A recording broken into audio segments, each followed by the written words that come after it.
What's going on, guys, and welcome back to the channel. It's your boy Jimothy. Now, from the replays, I'm guessing you guys know what deck I'm going to be profiling today. However, it's got a little bit of a twist to it. So the twist is this deck is still work in progress, and this is probably a deck that I'm going to be taking to locals along with a few of my other more competitive decks in order to just try and improve and try and get a few wins on them about when we actually return to IRL Yu-Gi-Oh. So without wasting any more of your time, ladies and gents, let's get straight into the profile. So starting us off, we are running triple Magical Musketeer Starfire. Now, Starfire is absolutely fantastic in this deck. So what she does is when a magical musket spell or trap is activated in her column, she can special summon a magical musketeer monster from the deck in defense position to your field. So basically, depending on the situation that you are in, you can kind of tutor for your resources and get one of your cards onto field. Really good card.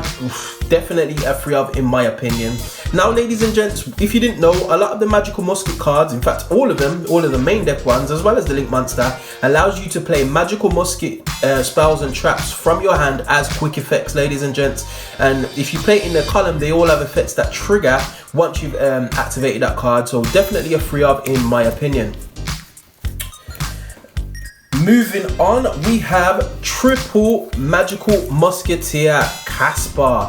Now, Casper is excellent. So what he allows you to do is add a magical musket card from your deck to your hand. Now, this can be spell, trap, or monster. So he is really good, especially going first, second, whenever, ladies and gents. He's just absolutely fantastic. Casper allows you to get just useful resources to your hand depending on the situation. Hence why I run him at 3.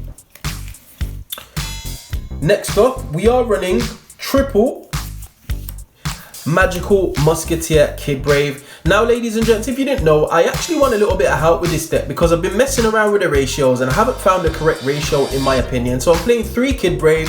I know people play him at 1 sometimes and so potentially at 2. I've got him at 3 mainly because I'm still waiting on some cards and I will eventually take him out. But at the moment, he is in at 3 because I've got quite a high trap count and some of them aren't as useful as the other ones. But basically, what he allows you to do is discard a card when a spell or trap is activated in his column, discard a magical musket card, and allows you to draw 2 cards. So yeah, hence why I'm playing him at 3, just to kind of like get through my deck a bit more easily. Next up, we are also running double Magical Musketeer Calamity.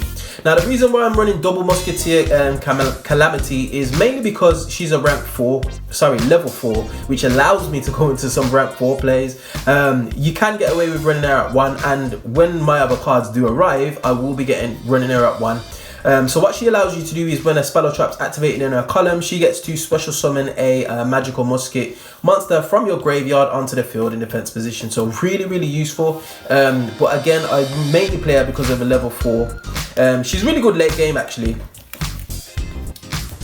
Next up, 2 Magical Musketeer Doc. I really like Doc. Doc is really good for getting resources back out of the graveyard to use once again.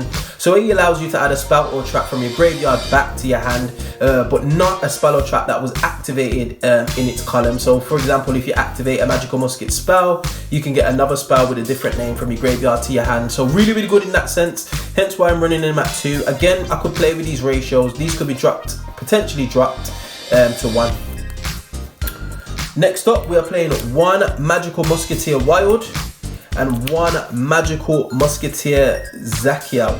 So basically, Wild is just a bit of recovery. It's a mini pot of avarice for the deck, allowing you to just shuffle back a couple of cards and draw 1.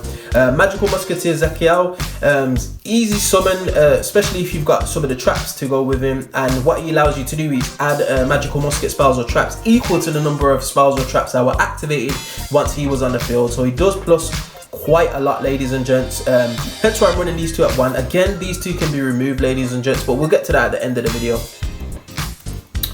Next up, for some cheeky one-offs, I'm running 1 Honest, 1 Iron Dragon Tomaton, and 1 Dino Wrestler Pancratops. Now, these are my utility cards. I really love these cards, mainly because these cards do stuff by themselves. Pancratops is an easy 2 card trading, so you can beat over a card and then pop itself to pop a card on the field.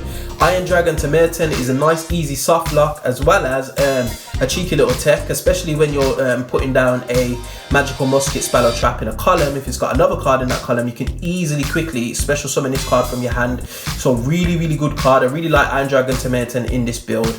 And Honest is just another little cheeky little hand trap, because a lot of our magical musket monsters are quite weak, to be honest, and they get beaten over really easily. So Honest is just a nice little tech.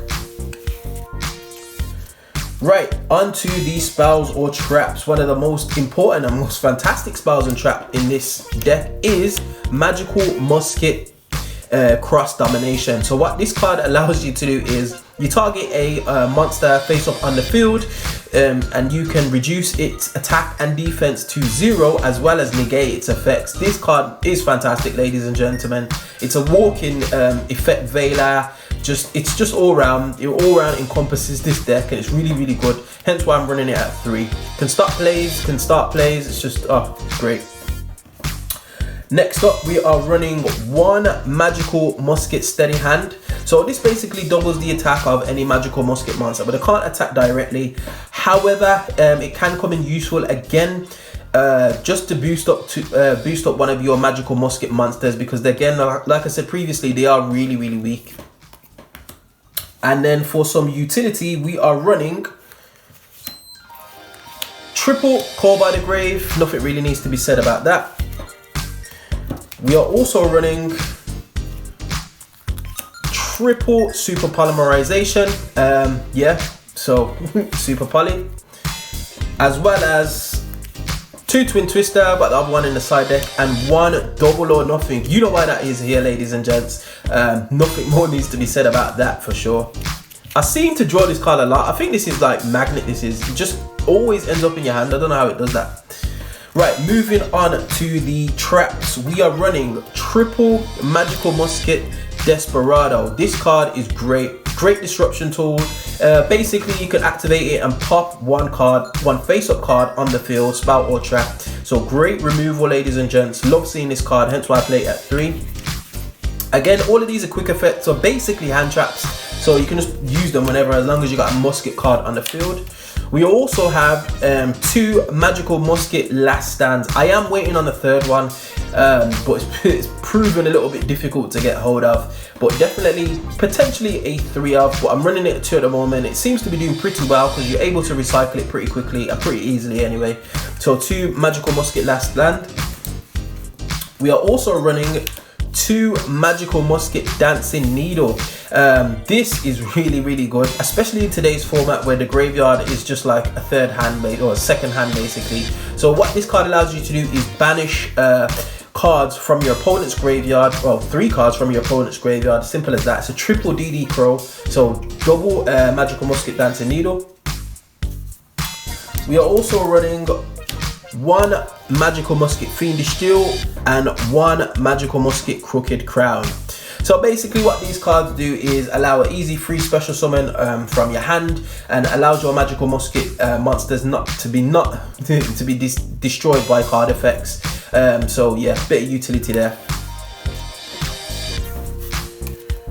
Next up, we have the extra deck, ladies and gents. So we have the heart and soul of the deck, Magical Musketeer Max. This card is crazy. So basically what this card allows you to do is, when it's link summoned, you get to add magical musket spells and traps equal to the number of monsters, or special summon magical musketeer monsters equal to the number of spells and traps your opponent controls. So depending on the situation, ladies and gents, you can plus 3, 4, crazy amount of utility, but it does draw a lot of attention, Max, especially with how powerful it is. So it will get effect veilered, it will get negated, hence why I've got Call by the Grave in the deck as well. But really powerful card, definitely a 3 of. Some people run it at 2 and they say, if you resolve in 2 and you have to resolve a 3rd one, you're not playing the game right. But I just like 3, this is my opinion. Next up, we have 1 Topologic Trisbana. This is just a blow up back row, or banish back row basically. Yeah, so that just gets out to that. 1 Ningirsu, just to get rid of a card, send it from field to graveyard. Really good in that sense. one security dragon just for the easy removal. We're also running the Utopia package. So Utopia double and Utopia, you all know what it is. 10k to the face, ladies and gents, that is game. Number of times I've pulled this off is just ridiculous.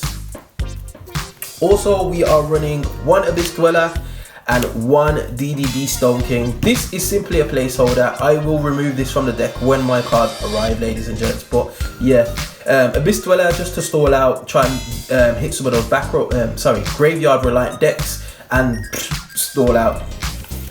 Next up, just for some super poly targets, again I'm waiting on some of my other ones. So we're running one Vision Hero Trinity, one Starving Villain Fusion Dragon, and one Phantasm Emperor Trilogy. I am actually waiting on another Link at Earth Golem at Ignista, as well as a Mud Dragon of the Swamp. And I couldn't find where I put my Predaplant Dragos Stapelia, but that's definitely going in here as well. Right, ladies and gents, onto the side deck. Some of the cards that I have, I've got one Red Reboot, one Evenly Matched, triple Dark Ruler No More. I was thinking about main decking it in this deck just because of the way the meta is at the moment, but at the moment I've left it in the side deck because as a 3-of, I was seeing it way too often in my starting hands, especially when I was going first, which basically meant I couldn't really do much with it and it was a wasted card. So I'll put it in the side deck for now, and obviously the other Twin Twister. So ladies and gents, this is the deck.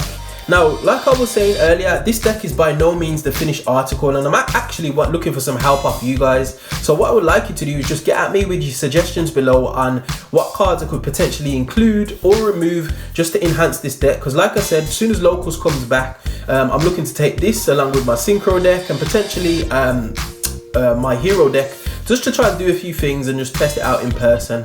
But anyway, ladies and gents, we find ourselves at the end of another video. As always, if you do like this content, be sure to like, share, subscribe, and I will definitely see you guys on the next video. Hope you enjoyed.